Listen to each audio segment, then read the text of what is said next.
महाराष्ट्र में जिस तरह से सत्ता का खेल चल रहा है, वह बात साफ जाहिर कर रही है कि इस समय बीजेपी और शिवसेना के साथ ही महाविकास आघाड़ी को लेकर कड़ी टक्कर चल रही है।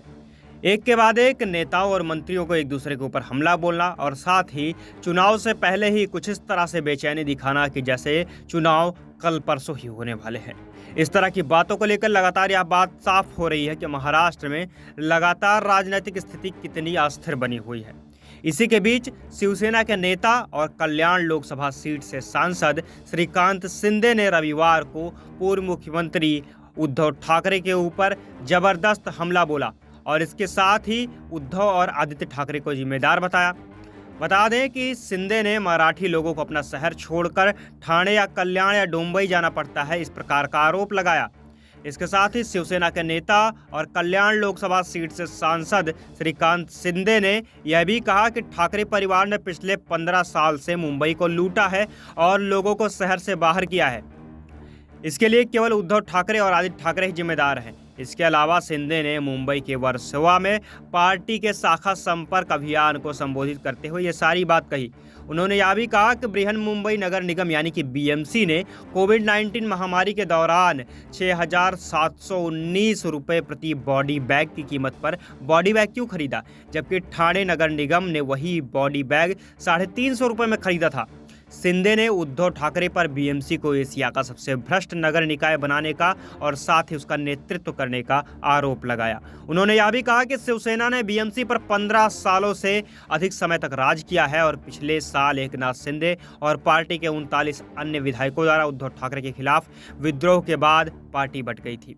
शिवसेना द्वारा यहां जारी एक विज्ञप्ति में शिंदे ने यह भी कहा, यह कैसे संभव है कि टीएमसी प्रत्येक बॉडी बैग को 350 रुपये में खरीदती है, बीएमसी उन्हें 6,500 रुपये प्रति बैग से अधिक पर खरीदती है। यह उन कई उदाहरणों में से एक है जब लोग मर रहे थे तो ठाकरे परिवार मुंबई के लोगों को लूट रहा था।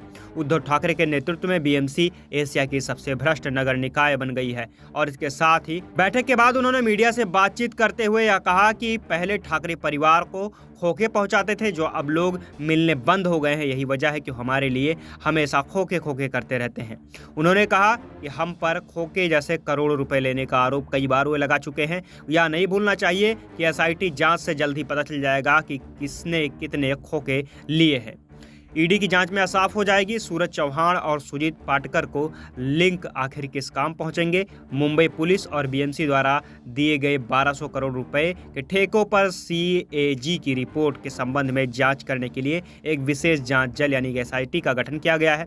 उन्होंने यह भी कहा कि मुख्यमंत्री एकनाथ शिंदे हमेशा गतिशील रहते हैं और जन कल्याण के लिए प्रयास करते रहते हैं। फिलहाल इन सभी बातों से लगातार यह साफ हो रहा है कि पिछले दिनों जिस तरह से एकनाथ शिंदे के बेटे श्रीकांत शिंदे ने अपने इस्तीफे को लेकर के और भाजपा के गठबंधन को बरकरार रखने की बात कही थी, ये सारी बातों से लगातार यह साफ हो रहा है कि महाराष्ट्र में बीजेपी की पकड़ जिस तरह से पिछले दिनों ढीली पड़ती जा रही थी, वह अब फिलहाल एक बार फिर से मजबूत दिखाई पड़ रही है। मुंबई में अभी भी लगातार राजनीतिक हलचल जारी है।